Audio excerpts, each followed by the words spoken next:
سلام حبيباتي، إن شاء الله تكونوا كامل بخير وفي صحة جيدة.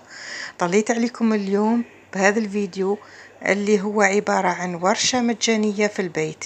جبت لكم عجينة قطنية هشيشة تخدموا بها مملحات راقية في بيتكم لمناسباتكم لأفراحكم ونجاحات أولادكم.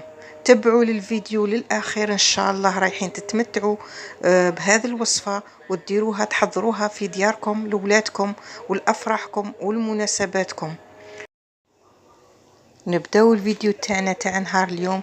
بسم الله على بركة الله، والصلاة والسلام على نبينا محمد صلى الله عليه وسلم.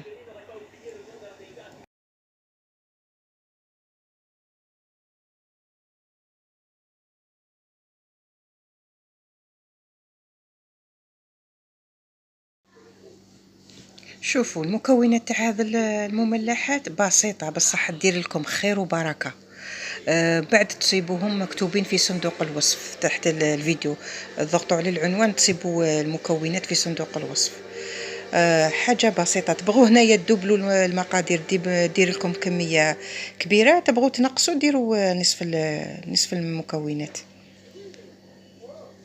هنايا درت كاس تاع خمر، راني كتبت لكم المقادير. كاس تاع حليب مع كاس تاع ماء يكونوا دافيين، ومغرفه كبيره تاع خماره. هنايا في السخانه نديروا مغرف واحده، ولا كان البرد نديروا مغرف ونص تاع خماره تاع الخبز. ودرت مغرف تاع السكر وخليتهم تخمر شويه، وكي خمرت واحد الخمس دقائق ولا ذوبت السكر مع الخماره، خليتها 5 دقائق تتفاعل، ومن بعد زدت حبه تاع بيض وربع الكاس تاع حبة تاع بيض وربع كاس تاع الزيت كيما راكم شفتوا. وزدت هذا ياغورت طبيعي، مهم بزاف في الوصفه هذه. الياغورت الطبيعي يعطي لها هشاشه والطراوه للاباط تاعكم. تجي هذه لاباط مخالفه على الوصفات اللي مارفين ديروهم عاديين. وزدت هنايا الملح غير بشويه، ما نكثروش الملح، لانه كل انواع كل فرينه والنوع تاع كاين اللي تشرب كاين اللي ما تشربش.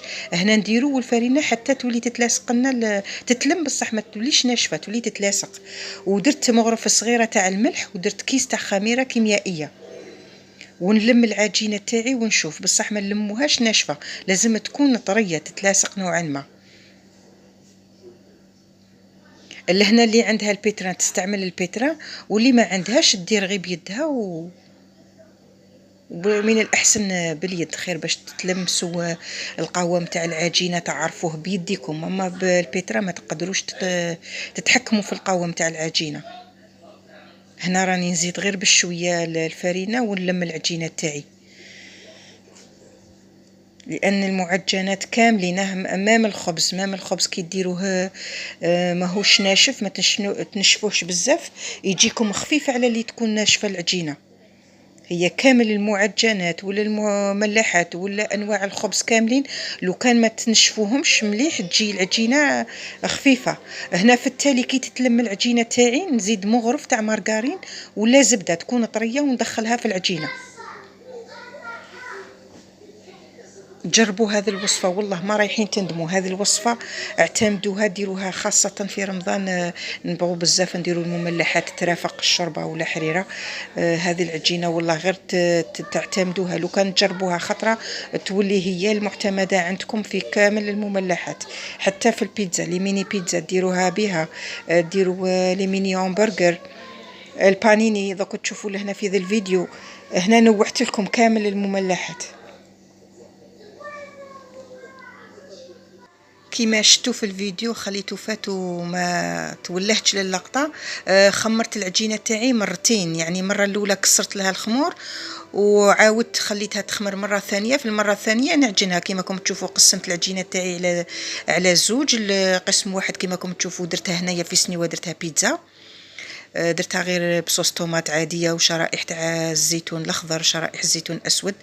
الجود من الموجود، واش كاين في الدار ديري وخلاص. ومن بعد مع التالي درت لها كي طابت وخرجتها من الفور، رابيت عليها شويه تاع فروماج رابي، نابوليتان وقيله اللي كان عندي.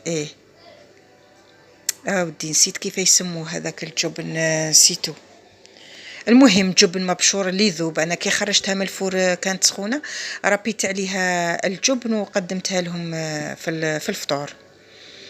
والقسم الزاوج تاع العجينه راكم شتوني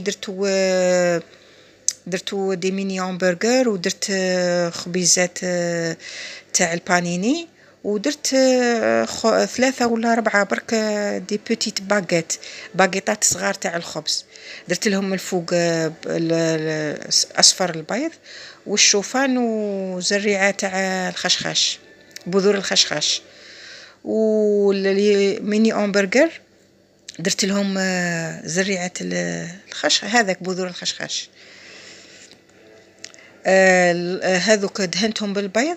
اما البانيني خليته هكاك ما دهنتوش، لازم يطيب ابيض، هذاك ما لازمش يندهن بالبيض، غير ينشف نشوفوه نشف وطاب، ما خلوش ياخذ لون، نحوه من الفرن.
حبيبتي شهرزاد الوهرانية دي زاد، من هذا المنبر نحييك. راني جربت الوصفة تاعك تاع الجيرفي كيما تسميها انتيا في قناتك، وراني درتها في الفيديو تاعي، وهذه ديديكاس مني ليك.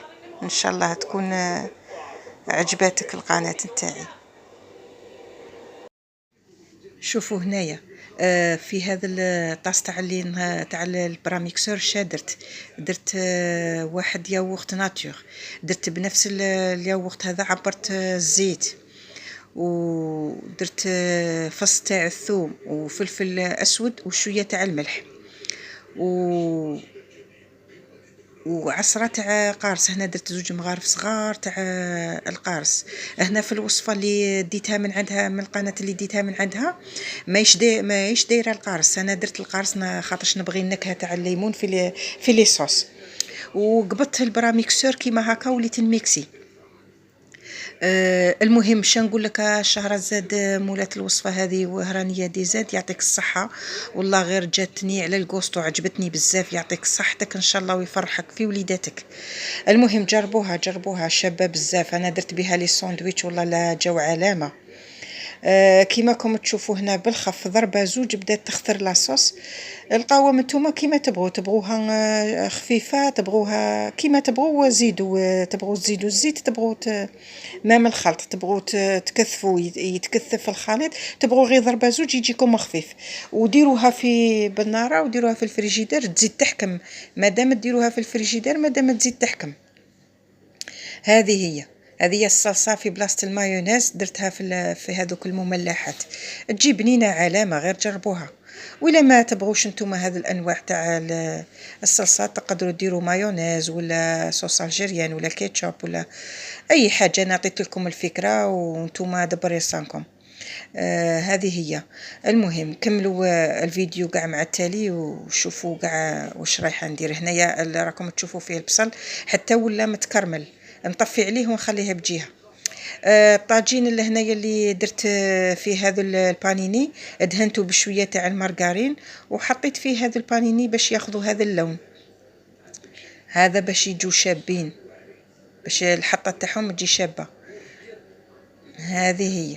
انا علاه قلت لكم طيبوهم بيضين ما تحمروهمش، الشكل تاع البانيني يجي بيض. الا هنا لحقت المرحله تاع المونتاج تاع لي ساندويتش. اني قاعد ندير فيهم هذاك الصلصه. بديت بلي زومبرغر راني نمونطي فيهم، درت شويه تاع صلصه، درت الطوماطيش، سلطه، الجبن الشرائح، درت شويه تاع لي زيسكالوب، طوماطيش، ودرت ونوعت كاع لي ساندويتش درتهم بنفس وانتم تقدروا انا عطيت لكم الفكره، وانتم تقدروا ديروا ما اللي عندكم الكاشير، المرقز، الباتي، اي حاجه اي حاجه. هي الفكره ددوها من العجينه، العجينه خفيفه توالم كامل، توالم كامل الوصفات. هذه هي. ان شاء الله يعجبكم الفيديو تاع نهار اليوم. ما تنسونيش بالاعجاب والبارطاج، ودعموا القناه تاعي باش توصل لاكبر عدد من المشتركين. وفي الاخير نقول لكم تهلاو في رواحكم، الى الفيديو اخر ان شاء الله، والسلام.